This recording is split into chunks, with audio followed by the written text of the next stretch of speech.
Hey, what's up, guys? Welcome to the Full Circle Music Show. Thanks for joining us. We have another great episode with an awesome guest, Tim Lauer, in the house today. Producer, songwriter, arranger, EMMY Award nominee. Credits range from Taylor Swift to the Civil Wars and Megadeth. He's going to talk to us today about an idea which I learned a lot from, and I think you will too.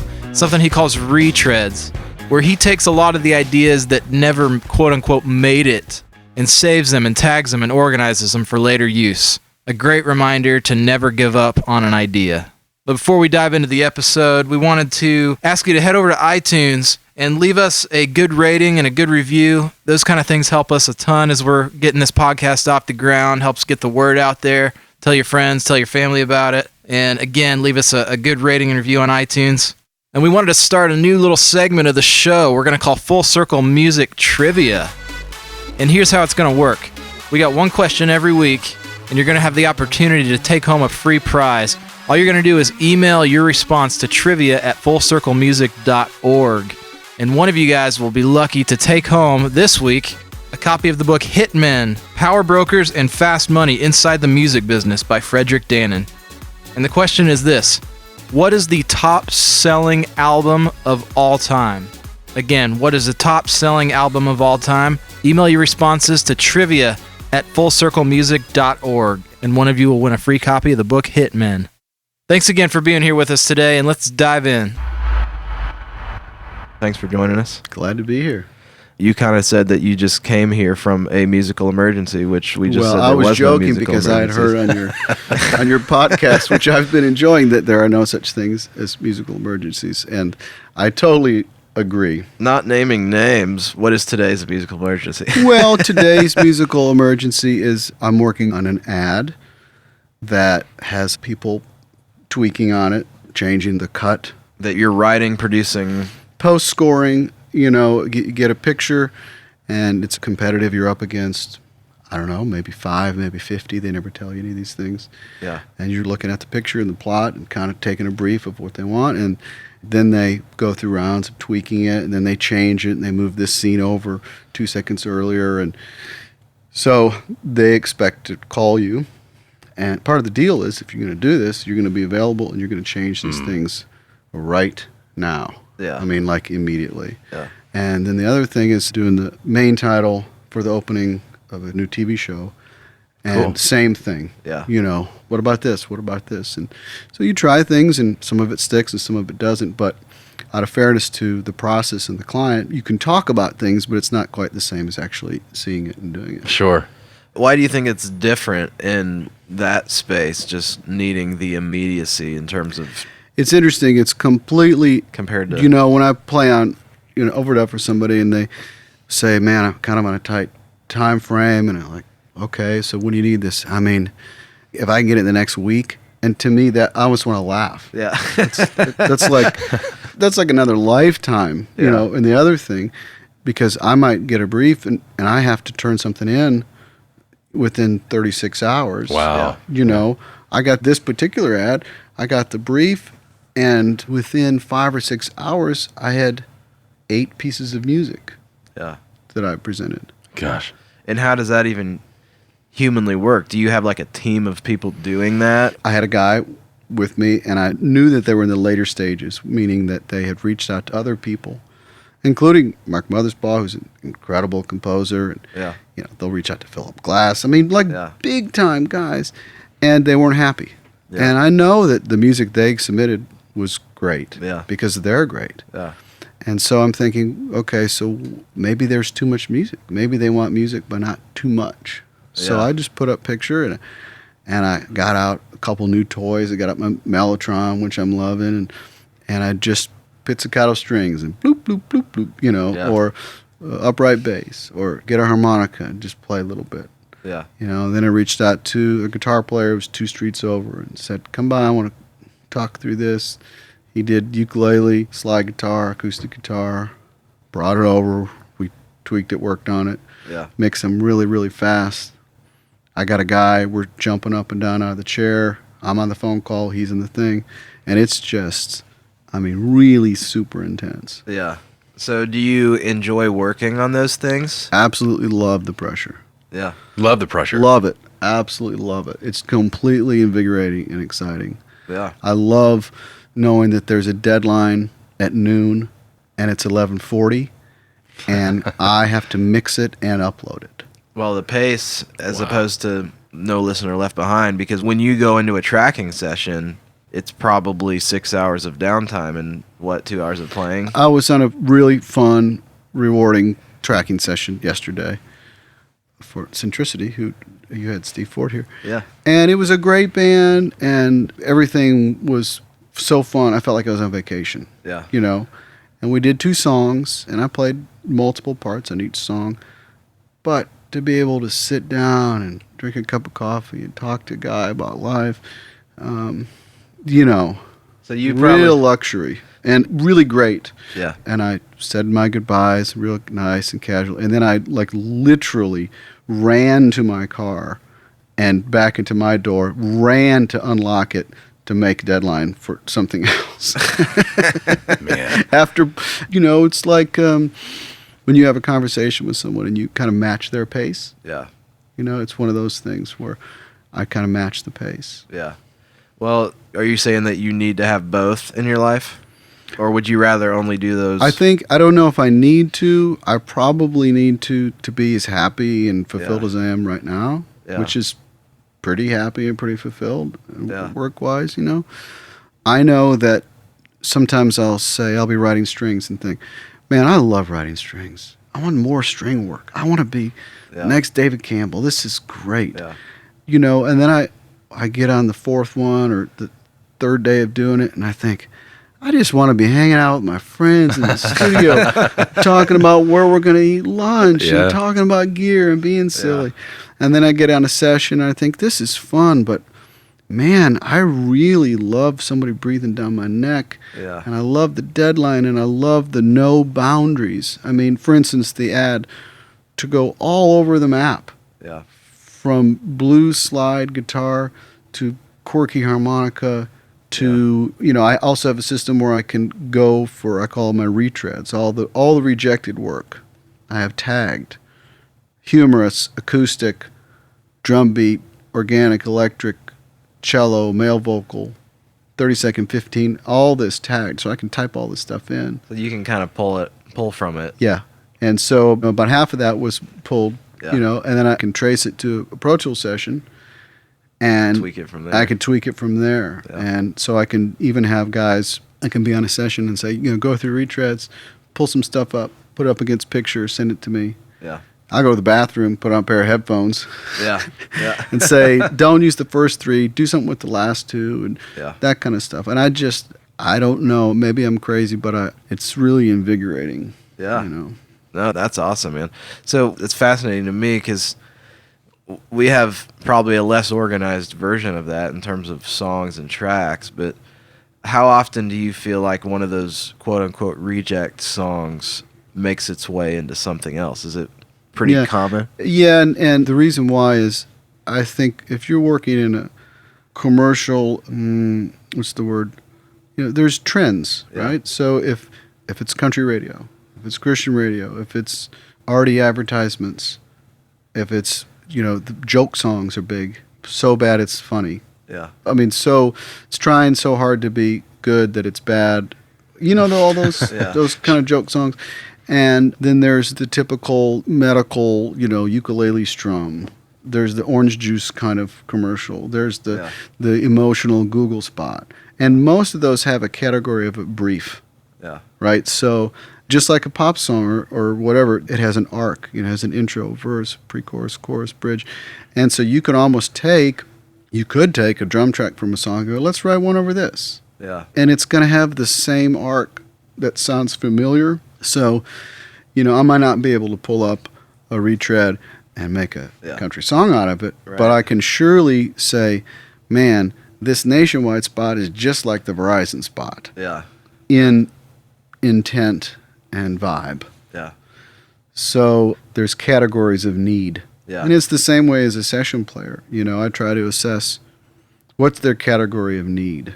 And that's how I kind of get my head together for it and also my gear together for it. Where there's certain people like, man, I just want cool, weird electronic treatments on. Okay, and I kind of start to think, well, I'm going to bring that, and that. And if they go, man, we just want sonic backdrops, but we want to do it with acoustic instruments. And then I think, okay, so I probably need to get some pump organs and accordions and toy pianos and some string stuff, my Turkish bulbul and lap dulcimer and harmonicas. And you just named a bunch of instruments I've never even heard of. That's and so that you kind of, or so, man, I just want meat and potatoes rock piano. Those are all categories of need, you know. Yeah. It sounds like to me that your musical library in your head is huge.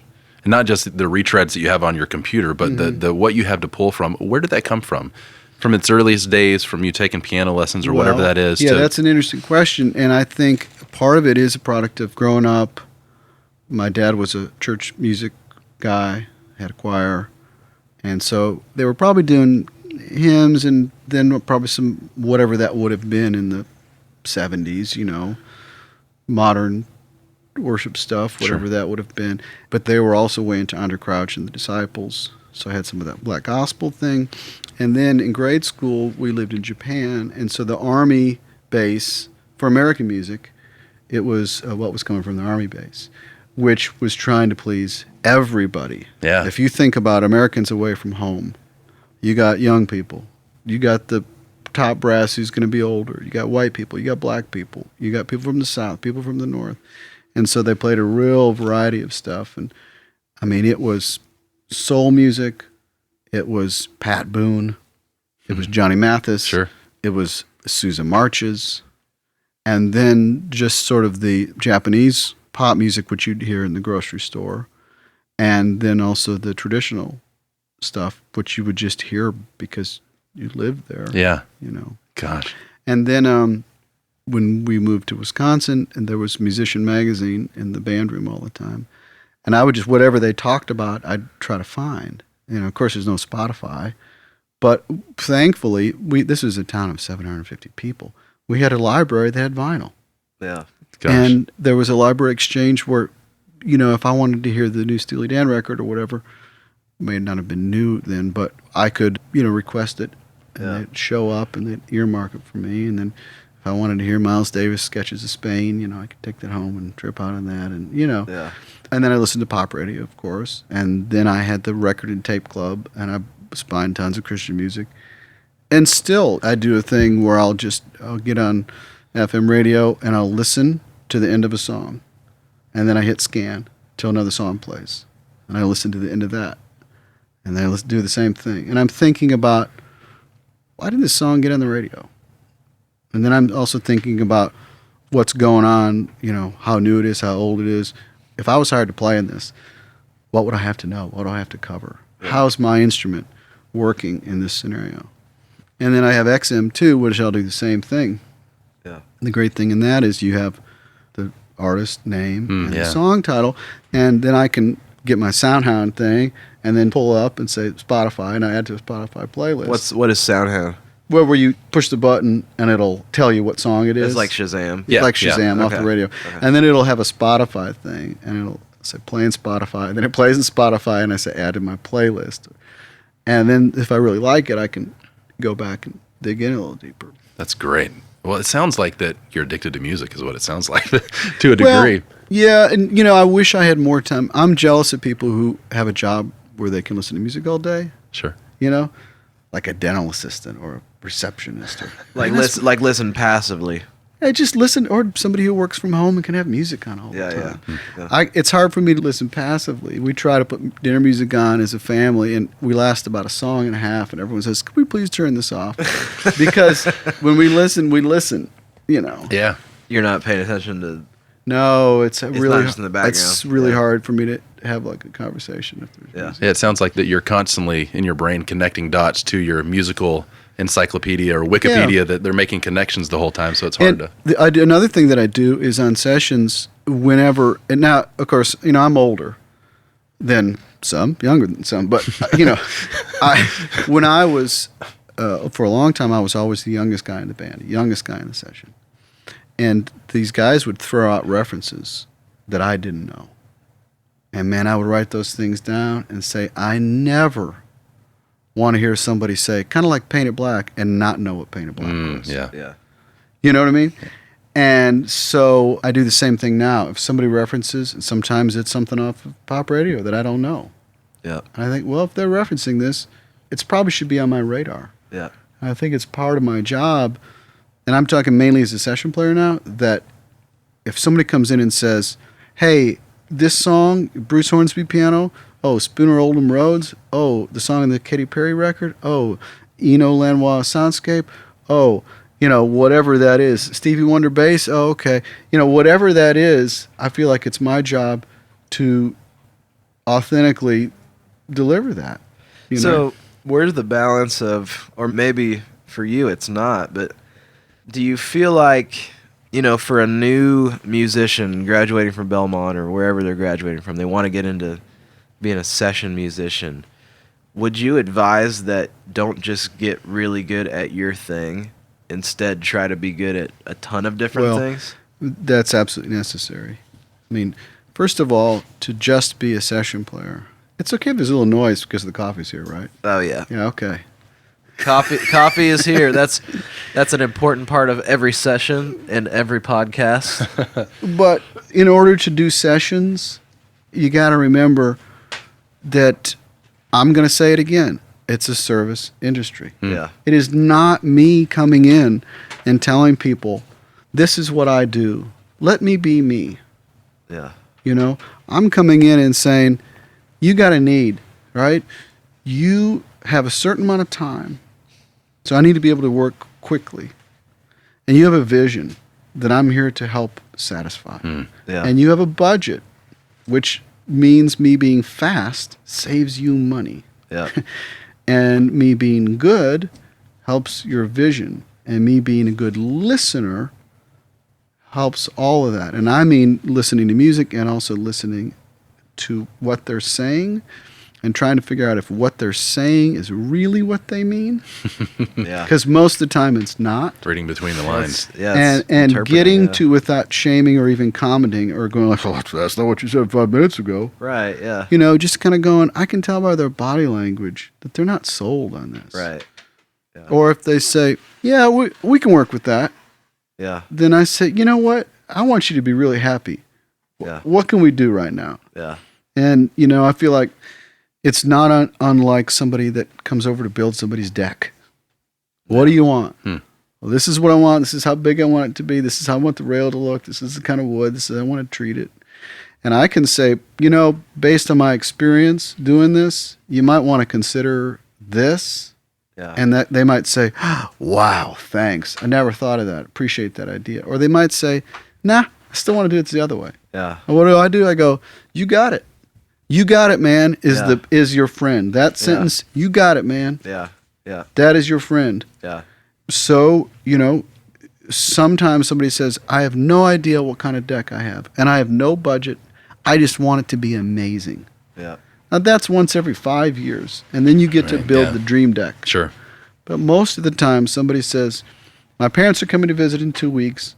I want to sit outside and cook hamburgers, and this is the kind of deck I want, and I got X amount of dollars. Yeah. And that's what doing sessions is like. Yeah. And you're called in because you can get them there, and then you out of there, and they are moving on. No, that's good. Yeah, it's often exploration because a lot of the time the producer, me, being one of those, don't necessarily know what you're going for. Yeah. Yeah. So it's a lot of the time just a bit of an exploration and you're mining for something. And I like working within formats, and that's sort of where my earlier question was headed. You want to be a country session guitar player. Should you dive in and get really good at that? Sure. But if you want to be a country session guitar player, you probably should also have another job. Because there are not very many people in the world Yeah. that make a living just playing country sessions Yeah. on the guitar. What, 4, 5, 6? Yeah. And so, for me, if I only had to rely on sessions, it'd be a panic moment for the family. We'd have Yeah. to change some things. Yeah. If I only had to rely on producing or on songwriting or string arranging, if I only had to rely on one genre of sessions. So I would say if you want to be a session guitar player, you better be able to play country. Yeah. You better be able to play some fake jazz, I call it. Yeah. Just passable, because eventually you're going to play on a Christmas record. You're And right, you're going to have to play. Yeah. You know what I mean? Yeah. You know, you may need to learn the basic. Each instrument has sort of basic eras Yeah. and vibes, you know. Is that just a function of where the music business is now? I mean, where is the art of handing something off to somebody who's a master craftsman and he is so good at that thing? I know what you're asking, but that comes down to casting. Yeah. There are things that I can cover, Yeah. and then there are times when I can honestly say, man, I think I'm just the guy for this job. Yeah. And I really feel like everything is humming, and they made the right call, and I'm making them happy. And I honestly, not in a sort of conceited way, but just a good casting way. Like, I honestly believe I'm the best guy. Yeah. Personality, pace, awareness, everything. Yeah. And then there are times when I go, you know what? I can name you 4 or 5 guys who could just slay this. Like what you're looking for. What you're looking for, I'm not the best. But Yeah. maybe that's only one song or one part of one song. And there's other reasons that I'm there. Yeah. Then it's really good for me to be able to at least cover it. Yeah. Some producers, you know, say, these are my guys. This is my band. So as the music changes, you have to adjust. Yeah. You know, some producers say, man, I'm going to have 4 different bass players on this record because there's a different kind of tone and approach and feel. And so I'm going to cast it. This that song way. needs that guy. Yeah. They're both valid. One creates a team and a community and camaraderie and a method, familiarity. The other one brings in those specialists just for those things. I like both. Yeah. And I believe that, well, I won't speak for other people. I think for me, there are people who think of me as one thing. Sure. There's very few people who think, man, if I go to Tim, I can get all kinds of different things. Somebody says, man, when I want somebody to play singer-songwriter piano, I'm going to call Tim. To play like he wrote it, not session-y. Somebody's going to say, when I want just that simple organic to go over Americana music, he's my guy. Yeah. And that's all they call me for. Somebody else says, man, if I want Tom Petty harmonica, I'm going to call Tim Lauer. Somebody else is saying, you know, if you want crazy, weird strings, man, he can go out there. Yeah. And somebody else says, if you want just beautiful, simple pads, call that guy. Yeah. And so I think that what happens to us as the work for hire guys is somebody connects with something we do where they go, that's my guy for that. Yeah. And I think you want to be the kind of person to maintain a long career where somebody will wait. It's always a compliment if somebody says, man, okay, if you can't do it for 2 weeks, I guess I'm going to have to wait because it's got to be you. I can't think of anybody else. Sure. And then you think, okay, so I've filled a niche. They might be wrong. There might be somebody else, but at least in their mind, they feel like it's got to be you. Right. And that's got to be a great feeling to get to that point because, again, what I'm gathering, hearing some of your past and what you've done in your career, there's so much of it that there's a deep well to draw from. And because of that, you can be that harmonica guy for that one guy or that guy that's looking for that particular part of just something very easy and laid back on the keyboard, that to become that needed for multiple different reasons, that takes dedication to your craft. And that takes years of honing that. Yeah, you're right. And, you know, like earlier you said something about being addicted to music or honing the dedication. And I think because I enjoy it so much, it's never felt like that. Sure. You know? Like, I don't feel addicted to music like, I'm going to go crazy if I can't, you know. Yeah. But there are times when I think, I got to hear that song. Just because I love it. And it's useful to me as a human. Yeah. Emotionally or whatever. And as far as, you know, the dedication to the craft, I think I've learned by doing. Mm-hmm. I can honestly say I've never been a practicer. And I regret that in ways, but I've always listened more than practiced. Does that make sense? Like, I honestly am not a super technical, chopsy kind of guy. I'm just not. something that's terrifying to me would be to sit down and just play me something. Family reunion. Here's a piano. Tim, would you play something? Right. That is my worst nightmare. Yeah. I know a total of 0 songs off the top of my head. Yeah. I do not do show-off play kind of stuff at all. I don't love taking solos. Yeah. You know, it's very supportive. And it's more as an arranger than as a player. I'm thinking as an arranger more than a player. And I'm thinking about all the music that I've heard that I appreciate and love. And I'm being a character actor. I'm not coming in and saying, hey, this is me. This is how I always am. Yeah. Am I a good fit for you? You know, I'm not the movie star. Yeah. That's the chopsy guy that has a certain thing and everybody knows about it and he gets on the cover of the magazine. Yeah. I'm the guy who, like, oh yeah, that was the guy. He was the bad guy in that movie. But he was the dad in the other thing. I didn't realize that. Oh, he was, you know, that's me, you know, that can play on a Megadeth record and a Wii game and a KFC ad, you know, and... Are those all 3 real examples? In the same day, yeah. Gosh. Wow.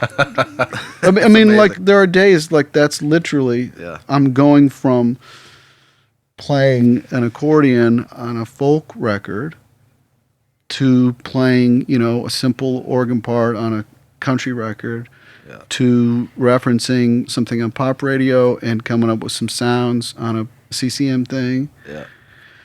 And then later that night, I'm trying to sound like a recording of a mandolin from 1940 off a piece of vinyl. Yeah. That's a Gosh. wide variety. Or I'm playing Wii and we're doing Love Shack and I have to learn the organ part exactly in 2 listens through and then go execute it and then next. Yeah. You know.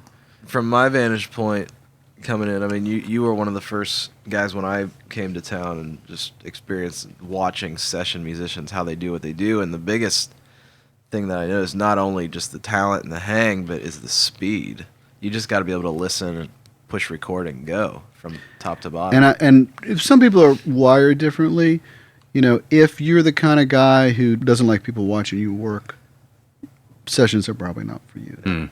If you're the kind of guy who doesn't like people getting into your tone and messing with your vibe, session work is not for you. Yeah. If you're the kind of guy that's like, I'd like to just take this home and just work on this a little bit.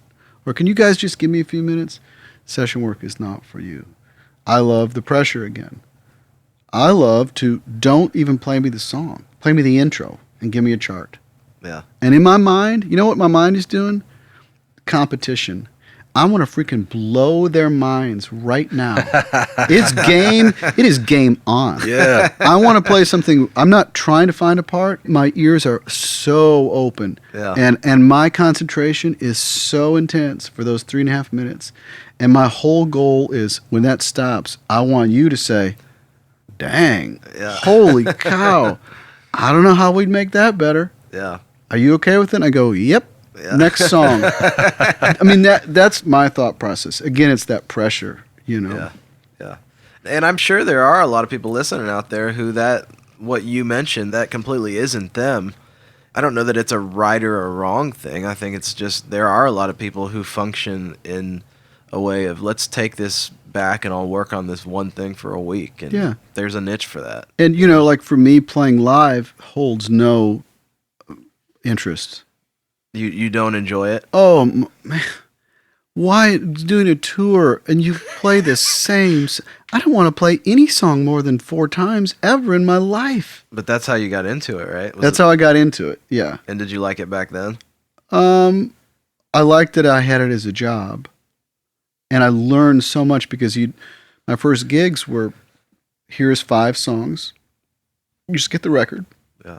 It's Tuesday. You're going to do an audition on Thursday. Learn the keyboard part just like the record. You know, and again, the competition part of me was like, if they said just like the record, by God, it's going to be just like the record. Right. You know? Yeah. And I would come in really determined, chilled out, but determined, you know, and believing that, man, I got this. I'm your guy. Yeah. And, you know, so I got work early, you know, as a young guy. Was the first tour Trisha Yearwood? The first tour I was in, well, I toured between my junior and senior year of high school in a show band. Okay. No, Wow. that was right after high school. The first thing, I spent a summer with the Reach Out Singers, which was like a 8 singers and piano player thing doing churches, Yeah. Lutheran churches across the country, and then we went overseas for a little bit. But that was the same song. But that was fun. And then right out of high school, like a day or two after high school, I toured with a show band, and we would do like a Broadway medley. This is like doing a Texas Instruments convention. Yeah. You know what I mean? Or like Chicago Sanitation Department Workers Appreciation Night.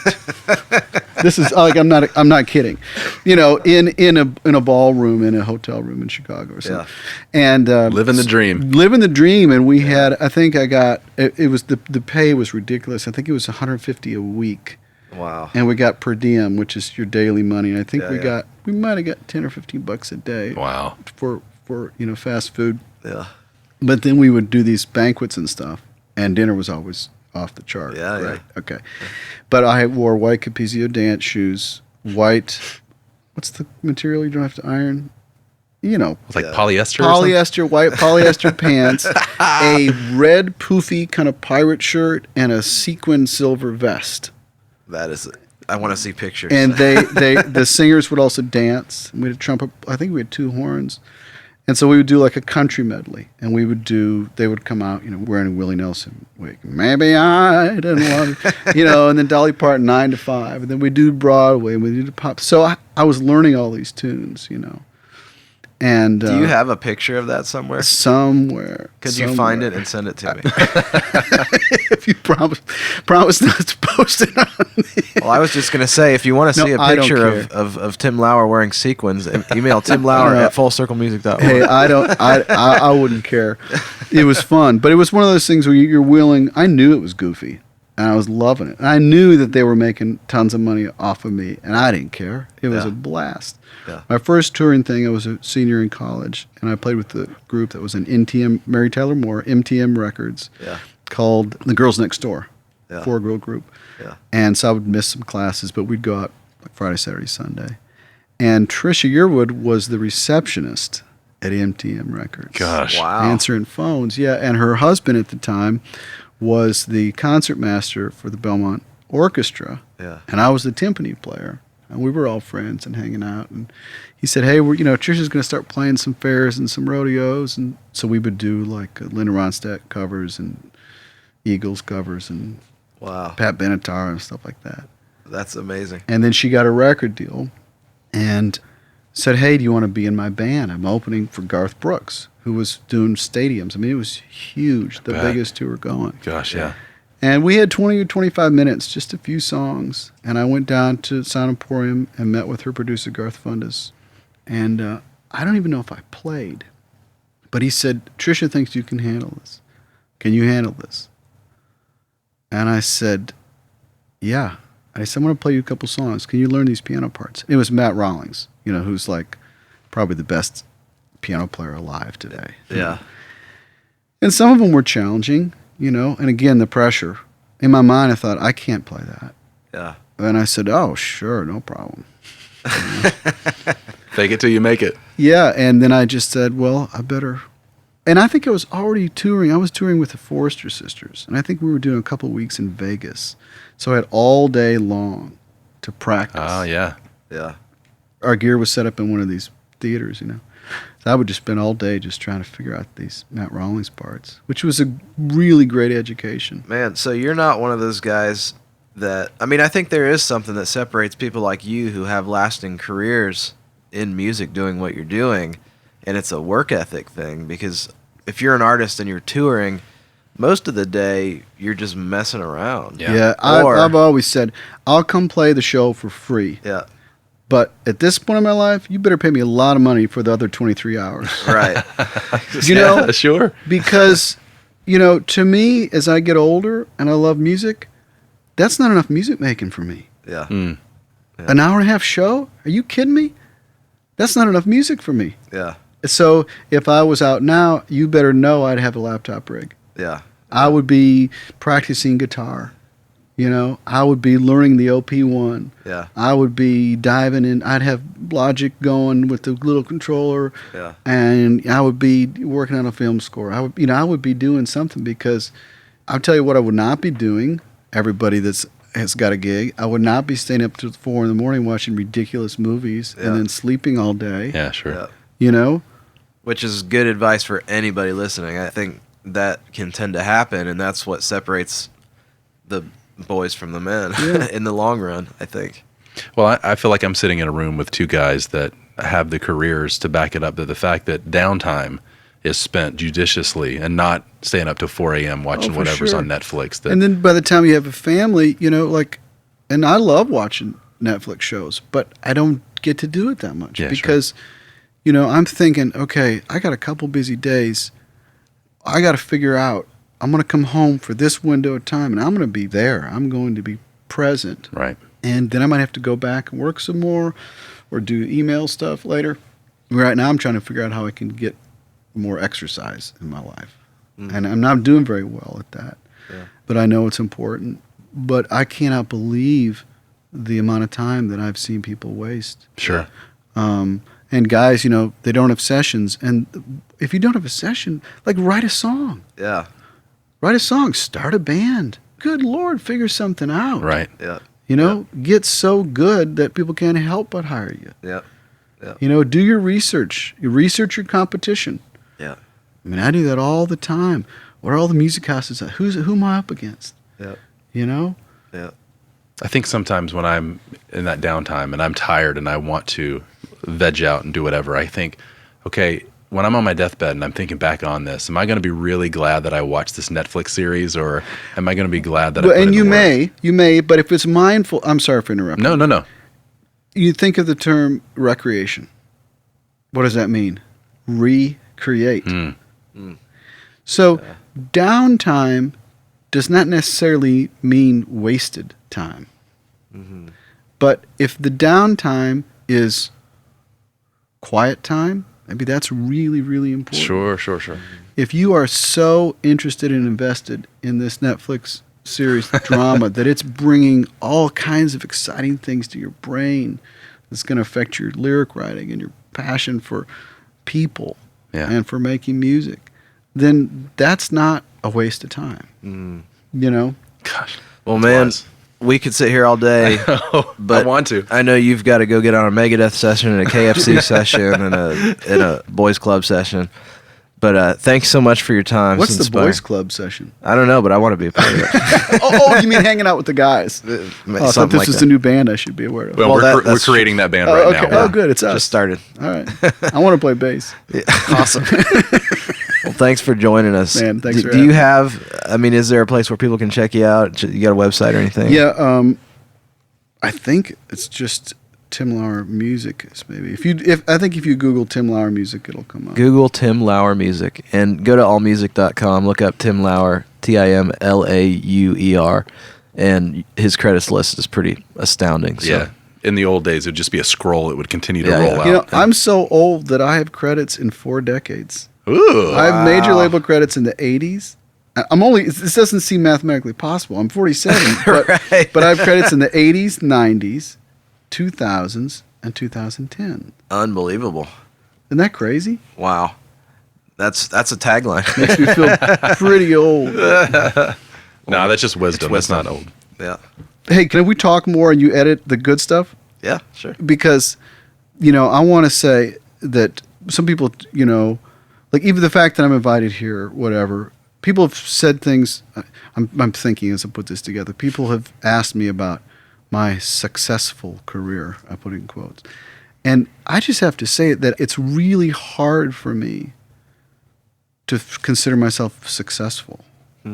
Like most of the time, I feel like a junior high kid trying to get something going. Wow. And to be honest, you know, and I'm working through this, and I can tell you about some specific life-changing moments, but where I feel like I'm a complete failure. And part of it is because I had in my head as a 15, 16-year-old kid what it was going to look like, which was by the time I was my age, I would have 8 Grammys in my mantle, and I'd be retired skiing in Colorado. Yeah. And the reality is I have 3 kids, and I need to work. I love to work, but I need to work. Yeah. And because I really struggled with, I never wanted to be just a session player. I always considered myself a producer. Yeah. And I got hired over and over and over and over again for decades as a session player. And I began to think of that as my day job, that I was waiting tables. And I had a hard time enjoying it. I had a hard time being grateful for it because I felt like this is my settling gig while I work towards my goal. And because I haven't reached my goal of being Mr. Producer Man, I am a failure. Wow. And so I also know now why the producing thing didn't happen. And there's 2 reasons. One is lack of focus. You know, in order to be one thing, you can't be the other. Yeah. And I didn't make that commitment. I was either too afraid or probably enjoyed the sessions way more than I thought I did and had it wrapped into my identity. The other thing is that I hadn't reached the level of maturity to understand what producing meant. It wasn't just getting a good track. And so for a lot of years I felt like, man, I'm a better producer than that guy. But what I didn't realize was his skill in communicating with the A&R guy. His skill in understanding the artist's vision. His skill in meeting the deadline. Yeah. His skill in casting other musicians. His skill in knowing when to stop, when enough was enough. Right. Of not making about him. Yeah. And I feel like I'm at that spot, and now that's starting to really open up in some really fun and exciting ways. Yeah. But I can see that now, and I'm kind of embarrassed to myself that, like, man, I don't think I was ready 5 years ago. But I don't think I was ready 5 years ago. Sure. Yeah. And so the exciting thing now is, and I've had a couple of moments where I was in some pretty rarefied air with musicians and artists. Like, it was when I went, it's like, looked at the dressing room at the Americana Awards, and the band was, Don Was, Buddy Miller, Ry Cooder, Brady Blade, and Tim Lauer. Wow. And I thought, wow, what an imposter Yeah. I am. No. Do you know what I mean? And then to see all these musicians, and Kev Mo, hey, Tim, give me a hug. Emilio, hey, haven't seen you since Vince's house. Oh, Vince Gill, Rodney Crowell, boom. And all, you know, these people, like, they're my friends. They're truly people that I know and know me. Yeah. And Ricky Skaggs and Buck White and people, that, you know what I mean? And then I'm playing Fountain of Sorrow with Jackson Browne. He's looking me in the eyes, you know. Gosh. And playing with Taj Mahal, you know, and that kind of stuff for me to look around and go, I'm not a failure. You know, it's just, this didn't turn out like I expected. Yeah. And then to think, you know what? I did okay. Yeah. I did okay tonight. I covered it. I mean, like, not just okay, like, I brought it. Yeah. I think I was the right guy for this. And that was a moment to me where I said, I made on stage, made peace. Yeah. And with where things had landed. Sure. And I was able to just go, you know what? This is really, really great. Yeah. This is really awesome. And then to go back and look at the credits and the stuff I played on. And, you know, so much of it is like little 3-hour chunks or 1-hour chunks or 3-day chunks. And it doesn't feel super, you know, you think Taylor Swift or whatever. And you go in and out and boom and boom. But you step back and you go, that was a pretty big deal. Yeah. You know, or you look at some things that maybe you were really busy or didn't at the time seemed a little chaotic, or maybe isn't music that you'd buy or choose to listen to. But you can step back and go, I've made a contribution to pop culture. Yeah. Absolutely. That's pretty satisfying. Yeah. To know that at Brugger's Bagels in 20 or 30 years, it's like, hey, There's that song. Grandpa's playing on this song. Do you know what I mean? Sure. And So that's been helpful. And then at the same time, here I am at 47 years old, wide-eyed, feeling like I'm starting a whole new career in this advertising, film and TV, putting together a company, hiring some guys, maybe signing a writer and going, wow, I feel like I'm just getting started and I have so much to learn. Yeah. And then to be around guys, I was working for John Oates the other day, who I've produced and written with and love him. And he was producing a very, very cool young band. John Oates is 68 years old. Yeah. And he was so relevant, Wow. so helpful, so musical, so pro, so vital, so interesting, so interested, Yeah. that I thought he's got at least 20 years in him. Yeah. You know what I mean? Absolutely. And to work for, Buddy Miller or work for T-Bone Burnett and go, man, these guys are in the top of their game. Yeah. And I'm okay. I'm not the old guy. Yeah. I'm not the young guy. But it's going to be okay. I got so many more. I truly believe that the best stuff is ahead of me. Yeah. And I'm not in that mode of desperately hanging on, trying to compete with the new young crew. Sure. I don't feel threatened by them. I'm curious. Like, Yeah. I either want to be the oldest guy on a session or the youngest guy. Yeah. Because if I'm the oldest guy, those guys included me. And it feels like an honor for all the 20-somethings to feel like I can hang Yeah. and offer something important. And they have a perspective that I want to know about. Yeah. Like, I'm really interested in where they're coming from. I'm asking questions. If I'm the youngest guy in the session, boy, same thing. Man, I'm the kid, and they thought I could hang with them.